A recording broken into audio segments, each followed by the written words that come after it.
వైవిధ్యానికి care of caves, variety ఈవెంట్లు, వినూత్నమైన థీమ్స్.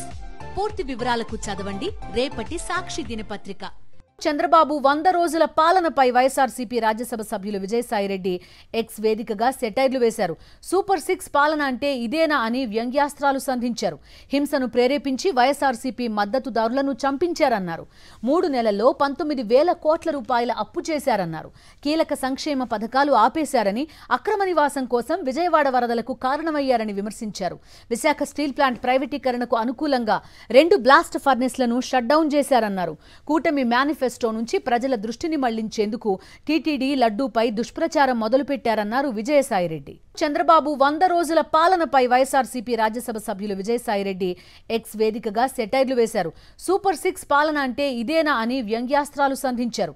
హింసను ప్రేరేపించి వైఎస్ఆర్సీపీ మద్దతుదారులను చంపించారన్నారు. 3 నెలల్లో 19,000 కోట్ల రూపాయల అప్పు చేశారన్నారు. కీలక సంక్షేమ పథకాలు ఆపేశారని, అక్రమ నివాసం కోసం విజయవాడ వరదలకు కారణమయ్యారని విమర్శించారు. విశాఖ స్టీల్ ప్లాంట్ ప్రైవేటీకరణకు అనుకూలంగా 2 బ్లాస్ట్ ఫర్నేస్లను షట్డౌన్ చేశారన్నారు. కూటమి మేనిఫెస్టో నుంచి ప్రజల దృష్టిని మళ్లించేందుకు టీటీడీ లడ్డూపై దుష్ప్రచారం మొదలుపెట్టారన్నారు విజయసాయిరెడ్డి.